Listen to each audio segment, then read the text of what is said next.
साथियों, कृषि दर्शन के इस अंक में आपका स्वागत है। श्री अन्न के रूप में यानी जो मिलेट्स के रूप में जो अन्न विख्यात हैं उनके बारे में हम जानेंगे। आज हमारे साथ मौजूद हैं कृषि अनुसंधान केंद्र के वरिष्ठ वैज्ञानिक डॉक्टर DN श्रीवास। आइए उनसे जानते हैं इन श्री अन्न के बारे में। नमस्कार सर। जी नमस्कार। ये बताएं, ये सामने कौन सी फसल दिख रही है? ये जो अपन सामने जो दिख रही है ये कोदो की फसल है और जो उसके पीछे है वो रागी भी है।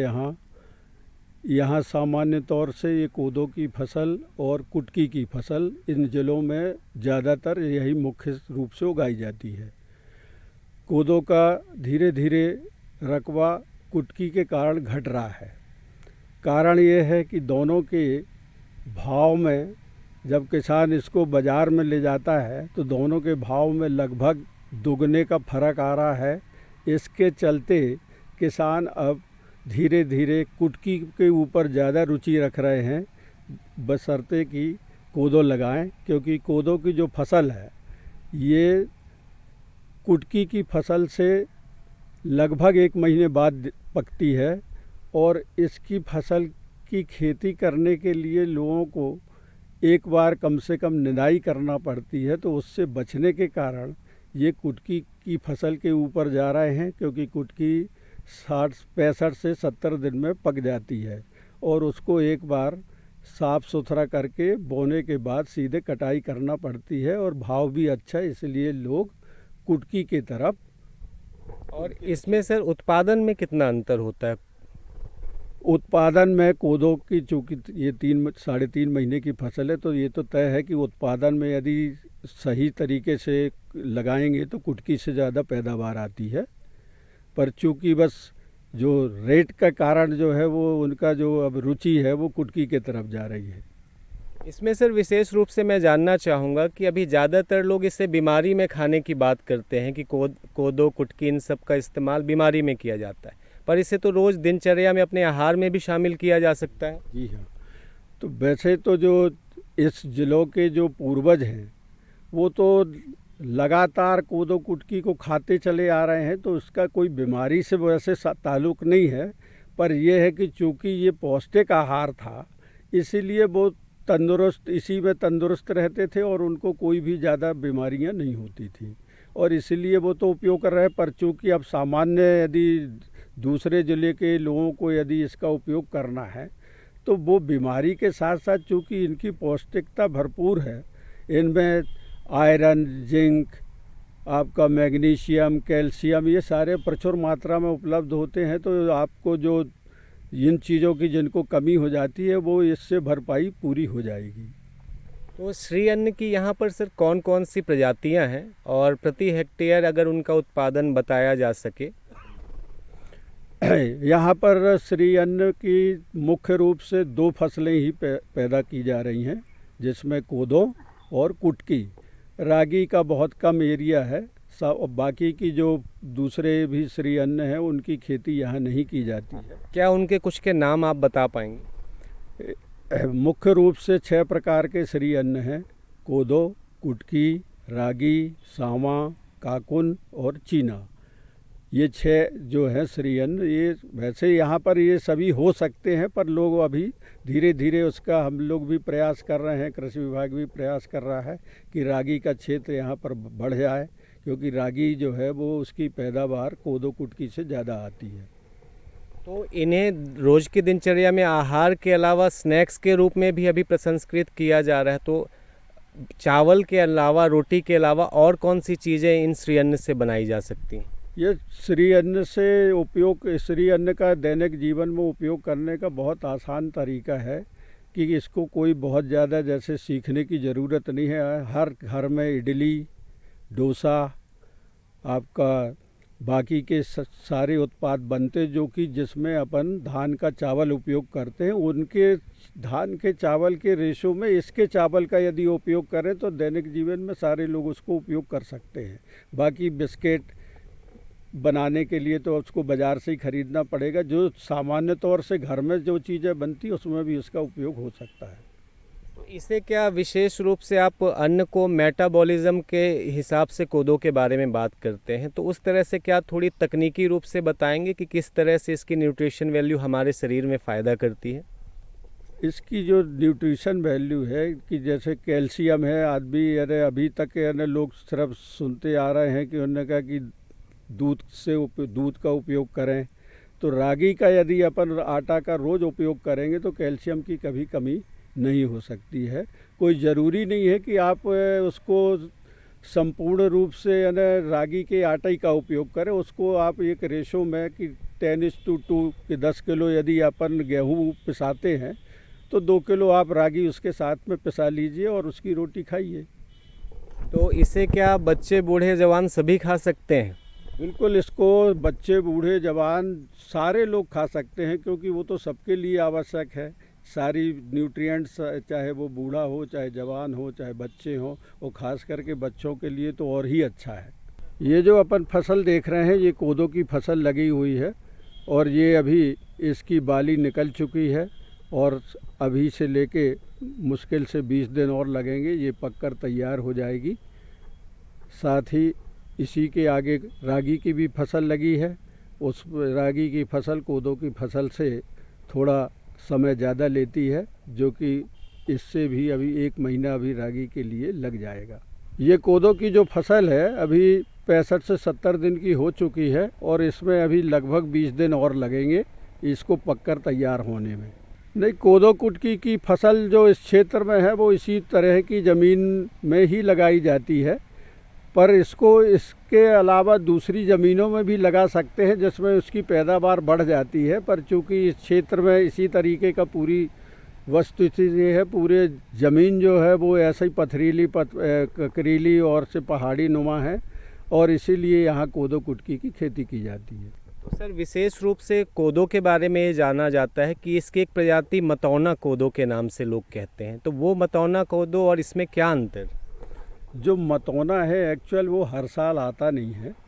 मतौना जैसे इस साल का मौसम है, अभी चाहे जब बरसात हो रही है, तो जो यदि ये फसल पकने के बाद यदि गीली हो जाती है तो इसमें एक फंगस ग्रो होता है काला पाउडर जैसे, और वो चूँकि जब गहाई की जाती है तो वो सारे दाने में मिल जाती है और सारे दाने में मिल जाने के कारण यदि उसका अपन उपयोग करते हैं तो वो उसमें मतौना आता है, एक नशा आता है। पर सर, इसे पहचानेंगे कैसे? क्या फसल के रंग में या आकार में किसी तरह का कोई अंतर आता है? नहीं, इसके दाने को वो आदमी पहचान सकता है। यदि काला पाउडर उसमें लगा दिख जाएगा तो आदमी समझ जाएगा कि इसमें मतौना आने के चांसेस हैं। पर यदि वो साफ़ सुथरा है तो उसमें मतौना हमेशा वैसे भी नहीं आता है। वो मौसम आधारित है और किसान की कटाई के ऊपर डिपेंड करता है। सामान्य तौर से किसानों की जो आदत है वो पहले धान को प्रेफरेंस देते हैं, अन्य फसलों को प्रेफरेंस देते हैं, इसको काट के और से हीप बना के खलिहानों में रखे रहते हैं और सबसे आखिरी में गहाई करते हैं। यदि इस दौरान मान लो ज़्यादा बरसात हो गई तो जो नीचे की तह है उसमें फंगस ग्रो हो जाता है और वो आखिरी में सारे दाने में मिक्स हो जाता है, जिसके कारण मतौना आता है। तो अगर कोई व्यक्ति गलती से मतौना कोदो खा ले तो उसके शरीर पर इसका क्या साइड इफ़ेक्ट होता है? सामान्य तौर से जो लोग यानी इसके पूरा ही सेवन करते, दोनों टाइम भोजन में लाते हैं, उन्हीं को ज़्यादा असर होता है। बाकी जैसे अपन यदि इडली सांभर डोसा में जितना चावल उपयोग करते हैं वो बहुत ज़्यादा आपको हानिकारक नहीं है, ना आपको पता लगेगा कि मतौना है कि नहीं है। तो यहाँ से डिंडोरी ज़िले में कितना रकबा होगा अलग अलग कोदो कुटकी रागा इनका? कोदो कुटकी का वैसे तो यानी अभी यानी अलग अलग रकबा यानी उसमें जारी नहीं हुआ है, पर फिर भी यहाँ पर लगभग 30,000 हेक्टेयर जो है इस डिंडोरी जिले अकेले में कोदो कुटकी का रकबा है, जो कि यहाँ पर जो इसकी जो खेती है वो एक्चुअल क्या है कि एक सीक्वेंस होता है, क्योंकि जहाँ पर अपन बैठे हुए हैं इस ज़मीनों की उर्वरा शक्ति कम है, यहाँ पानी भी कम रुकता है, तो सामान्य तौर से किसान पहले साल में राम तिल की खेती करता है, उसके बाद दूसरे साल कोदो की खेती करता है उसी जगह पर, तीसरे साल कुटकी की खेती करता है और उसके बाद 2 साल या 3 साल के लिए उस खेत को खाली छोड़ देता है और वो खाली इसलिए छोड़ता है कि अब उसकी उर्वरा शक्ति क्षीण हो गई है कि अब कोई फसल उसमें पैदा नहीं होगी, इसलिए वो उसमें फिर वो जब तीसरा साल के बाद उसमें जानवर चरते हैं, उसमें फिर से उर्वरा शक्ति फिर से बनती है, तब फिर उसमें अगले बार जो है फसल लेते हैं। यानी इस तरह की फसलों के लिए भौगोलिक स्थिति यानी ज़मीन का प्रकार किस तरह है, इससे भी फर्क पड़ता है। तो कोदो कुटकी की खेती के लिए या श्री अन्न की खेती के लिए किस तरह की ज़मीन चाहिए? समतल ज़मीन चाहिए या पहाड़ी की ज़मीन चाहिए? ज़रा इसके बारे में भी सोचना। वैसे तो ये श्री अन्न की जो फसल है सभी क्षेत्रों में आसानी से लगाई जा सकती है, कि जहाँ भी हल्की भूमि है, जहाँ धान की खेती नहीं की जा सकती है, वो सारी जगह में कोदो कुटकी रागी और इससे भी ज़्यादा पैदावार देगी, क्योंकि ये भी उर्वरक चाहती है। पर चूँकि मंडला डिंडौरी में इस टाइप का जो पहाड़ी पथरीला क्षेत्र है वो ज़्यादा है, इसलिए वहाँ पर दूसरी कोई फसल नहीं हो सकती, इसलिए कोदो कुटकी लगाई जाती है। और इन फसलों से जो ज़मीन का जल स्तर है उसमें कितना अंतर आता है जहाँ पर अगर इनकी खेती की जाती है? जैसे धान में कहा जाता है कि आसपास वो ज़्यादा पानी की मांग करता है, तो कोदो कुटकी के साथ पानी का कैसा संबंध है ज़मीन के भीतर?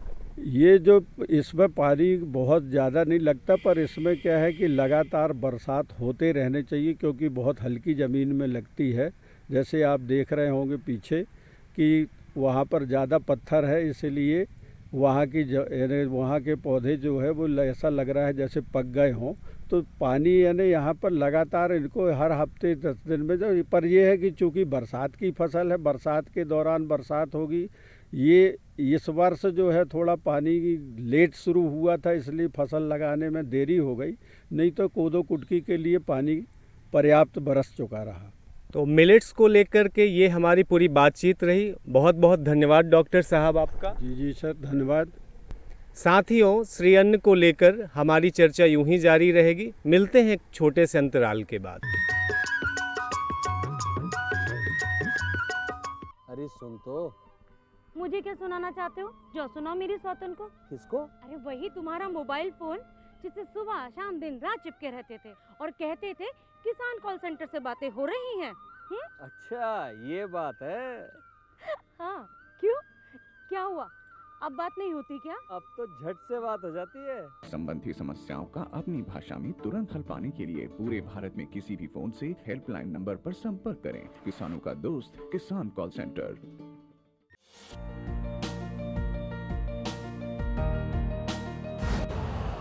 यूरिया का स्वदेशी उत्पादन 70 लाख टन बढ़ाने के लिए 6 उर्वरक संयंत्रों का उद्धार किया जा रहा है। FCIL के गोरखपुर, सिंदरी, तलचर और रामागुंडम संयंत्र, HFCL की बरौनी इकाई और BVFCL की नामरू फोर्थ। सोने पर सुहागा ये है कि देश में अब बनेगा सिर्फ नीम लेपित यूरिया, क्योंकि इससे होगा किसानों का फायदा ही फायदा। अनाज का उत्पादन 10% तक बढ़ेगा। बढ़ेगी 10 से 15% नाइट्रोजन क्षमता।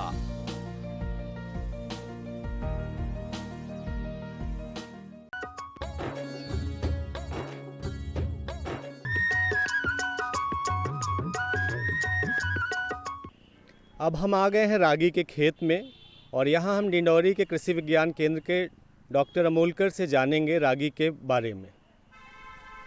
सर, पहले अपना परिचय दीजिए। मैं डॉक्टर PL अमोलकर पिछले 16 साल से इस आदिवासी बाहुल्य क्षेत्र डिंडौरी कृषि विज्ञान केंद्र में पौध संरक्षण वैज्ञानिक के रूप में पदस्थ हूँ।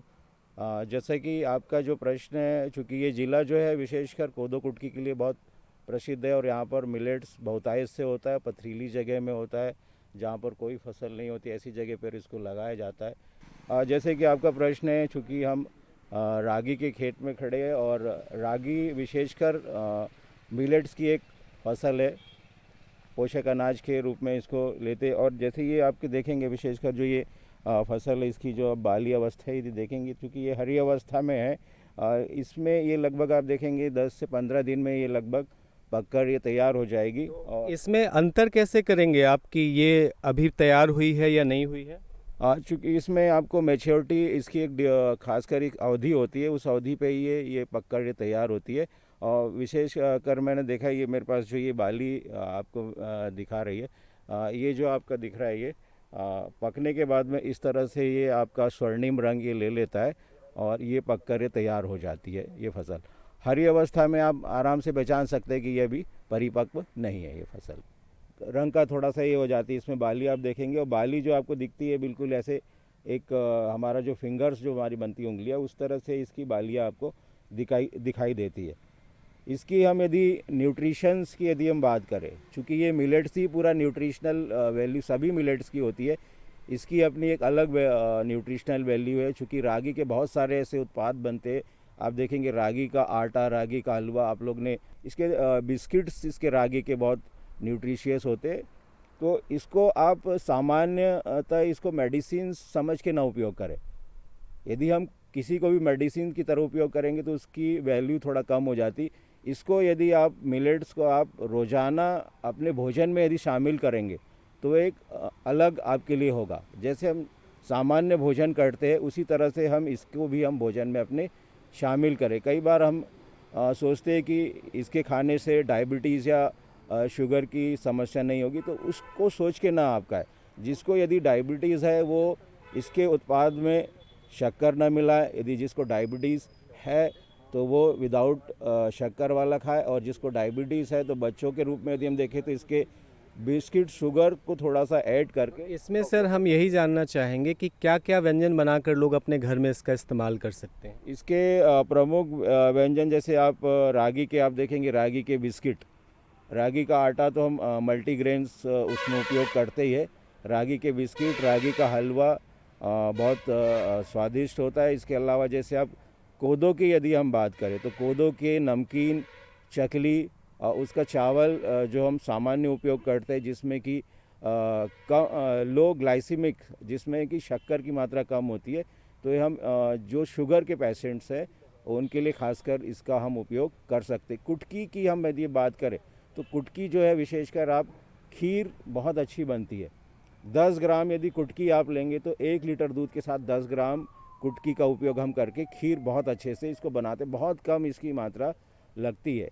सामान्य रूप से इसकी कोदो की आपकी इडली भी, आप चकली भी इसकी उपयोग कर सकते हैं। तो रागी के खेत में क्या खरपतवारों की भी समस्या आती है और किस तरह के चैलेंज देखने पड़ते हैं? वैसे तो सारी फसलों में विशेषकर खरपतवारों की समस्या होती है, चूँकि ये आपका ये पोषक अनाज है, मिलेट्स है, तो सामान्यतः किसान इसको तो छिटक कर लगाता है। लेकिन हमारे यहाँ पे जो आप देख रहे हैं ये अनुसंधान जो चल रहा है, अलग अलग इसमें ट्रायल्स आपके लगे हुए, अलग अलग सारी वैरायटीज़ है।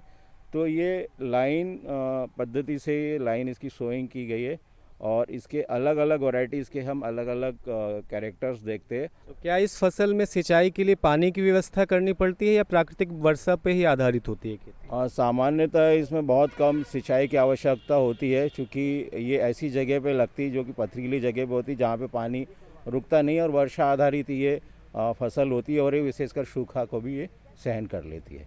तो अभी कितने किसान इसे लगा रहे हैं इस रागी की फसल को? ज़िले में हम देखें तो लगभग इसका जो क्षेत्र है, विशेषकर हम रागी की तो बात नहीं करते, कोदो कुटकी के लिए खासकर ये में प्रसिद्ध है। तो लगभग 25,000 से ऊपर का जो क्षेत्र है कोदो कुटकी लगाया जा रहा है ज़िले में।